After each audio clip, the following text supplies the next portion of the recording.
I look like I just woke up, even though I woke up a couple hours ago. My hair is a mess. I got poop on my chest. Just kidding. I look like I just woke up, even though I woke up a couple hours ago. What is up, Internet? I hope you're having a good day. I have been having a pretty chill day. I had some pretty serious burning the candle at both ends type days the last few days. So it's been nice just to take it easy, take it easy this morning and just kind of chill, play some RuneScape, um, just kind of sit, drink coffee, not do too much. I'm playing a wedding in Michigan tonight, and Neil is on it, so we're gonna carpool, which will be super fun. Um, yeah, I'm calling this creating community because I just I just got off the phone with Evan Levine, and we were just talking about like, what does a label look like? What does it mean to take all these awesome musicians we have that are there's like so many bands that I'm a part of or friends with that are doing really cool creative stuff. And it's like one of those things where it's like, why don't more people know about this music? I think about there's Safety Squad, there's the two trios with Evan and Luke.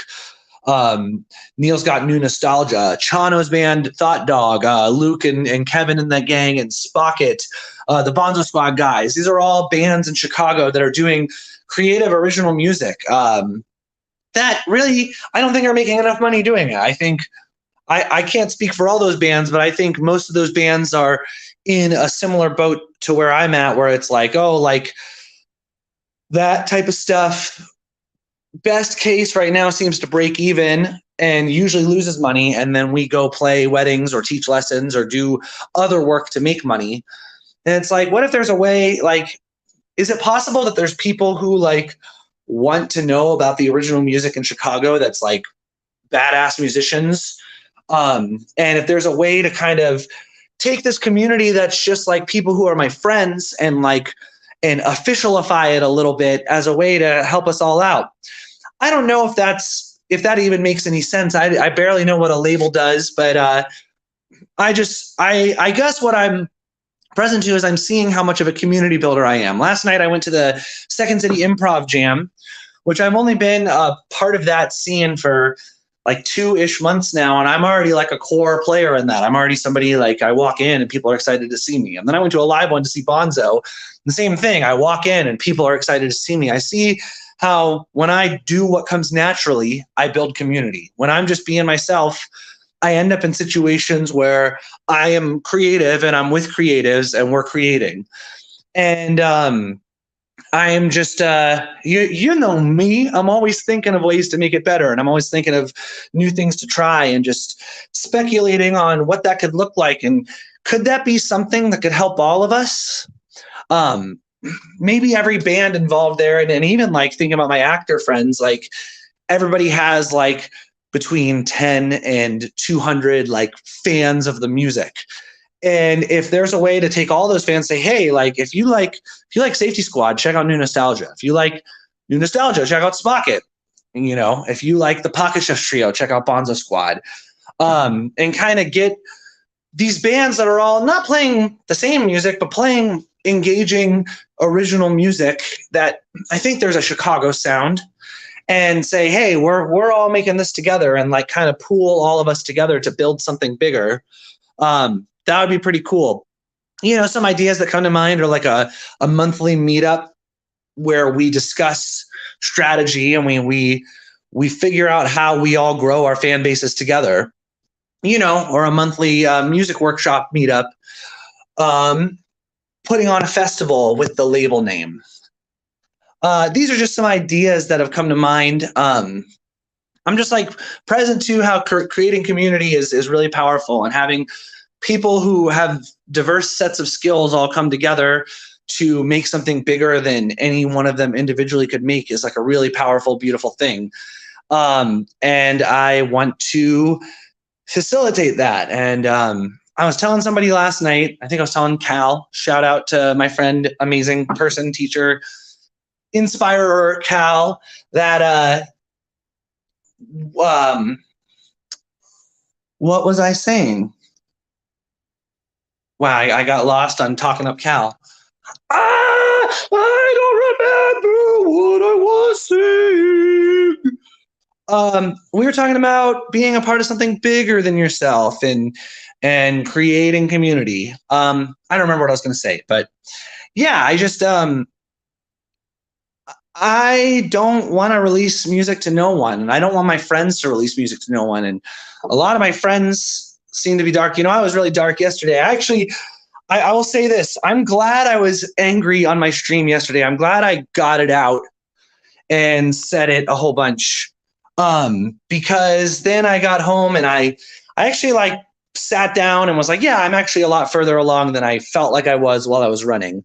I'm actually a lot closer to having 1,000 people who want to buy whatever music I put out. I think what is tough is okay, so I think at the church I played at in Columbus, there's probably 20 people there who would buy a CD.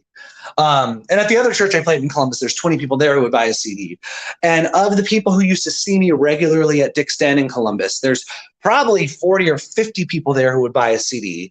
And then in Chicago, the people who used to see me when I played on my porch, there's probably 30 to 50 people from that who would buy a CD. From the content I just make on the internet, I bet there's close to 100 people who would buy a CD. And I look at it, it's like, oh, there probably are. I could probably confidently get to around 200 to 300 people who I think would be really eager to buy something I make. I just don't have a magic button I can press where it says, hey, message all these people and get them to all do it right now. And I can't just click a button and have all of a sudden move 300 CDs in one moment. It's messier than that. And I get resentful of that messiness. And my feelings are okay. But and I'm glad I shared it on the stream because, well, one, I think showing that I'm not perfect and sometimes I get mad. Also, it's not bad to get mad. It's not bad to be upset. And it's okay to do that. But yeah, just being able to express where I was at, how I was frustrated, I think helps me move towards being not frustrated. It's amazing what happens when you just express your emotions. And then you can move forward from them instead of hiding from the emotions. So yeah, I am excited about creating community. I know that I make incredible music. The stuff I recorded with Evan and Luke on Tuesday and Wednesday is unbelievable. It's some really, really high level jazz. Earlier version of me would have been afraid of This Is Bragging, but I think there was some Brad Meldau level shit going on. There was some Gilad Hexelman, Ari Honig trio level shit going on. I think the three of us were playing on an exceptionally high level. I think the writing is really good. And then the Safety Squad stuff. I was just in the studio. We were working on Egg Boy a bunch yesterday, and I think it's hilarious and weird and fun. And I think that's on par with Wolfpack and the Aquabats and some stuff I really like there. And I know it's really good. It's just my strategy up to this point has mostly just released music into the void. And that's not entirely true. There's 2 people watching me live right now. That's more than a lot of people can say. And I think around 100 people are going to watch this video. So it's not so grim. I'm actually a lot closer than I think it is. I think I'm just stressing because I am committed to doing less weddings. I'm committed to making this work. And the next step isn't always obvious to me. And, just saying that, it makes me think well, what would my coach say to me in this situation? And I suppose he would ask me, what is the next step?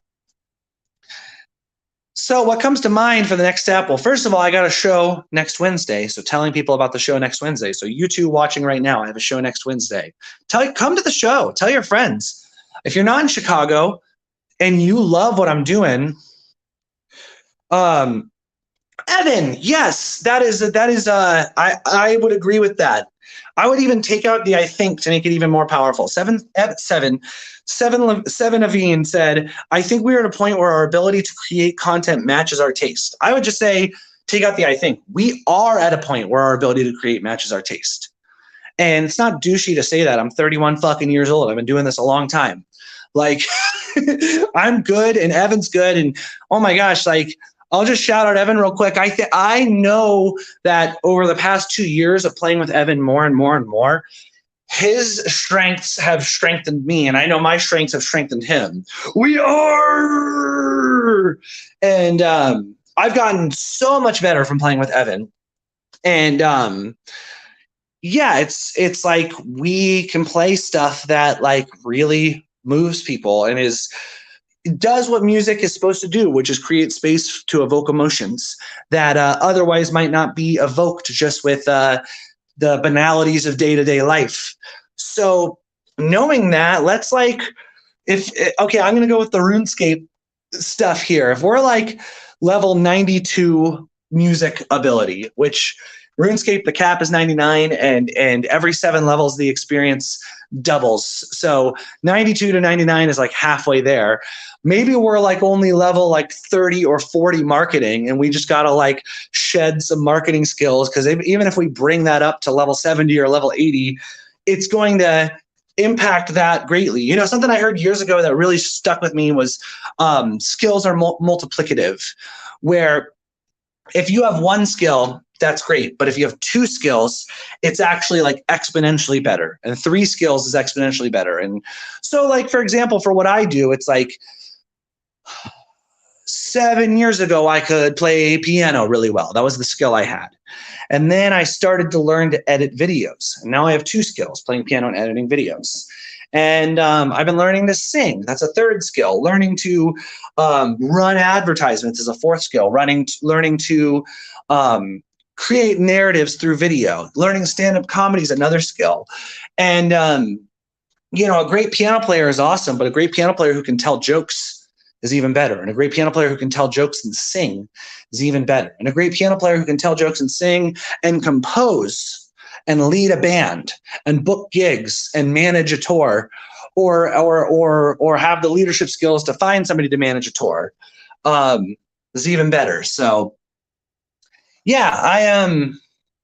It's funny, the emotional roller coaster of life. Yesterday, even though I had a blast in the studio, I was kind of on my run. I was like, damn, like, I don't know, like I just spent money to do that. I don't know how to like make this happen more, but I want it to happen more. And let's let me get on the ground floor and figure out how to sell the product I'm making, because it's really good.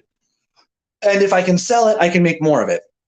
And the world would be better with more original Danny music, more original Evan music, more original Neil Carson music, with some original Luke Angle music, and with acting from my friends Jonathan and Eric, among others. They're just kind of the first 2 that come to mind. The world is better when we're all doing that thing than when we're doing things we don't love just because we need to pay bills. So, oh my gosh, 13 and a half minutes. Susan Bauer, I'm so sorry. But love you all. Thank you guys for being here. This Wednesday, Safety Squad is at a live one. If you're in Chicago, come on out. It's Slam and Band. Evan's going to be gone because he hates me, but it's Tim Sicer on bass, Chris Siebold on guitar, TJ on drums, and Neil on saxophone, and myself. Neil and I are definitely going to fight again, so you got to come watch Neil punch me in the throat. And our big album release show, September 22nd. That's going to be a party and a half, so you don't want to miss that. It's at Epiphany Center for the Arts with Bumpus. So, righteous brothers. Well, I'm going to get out of here. I will talk to you soon.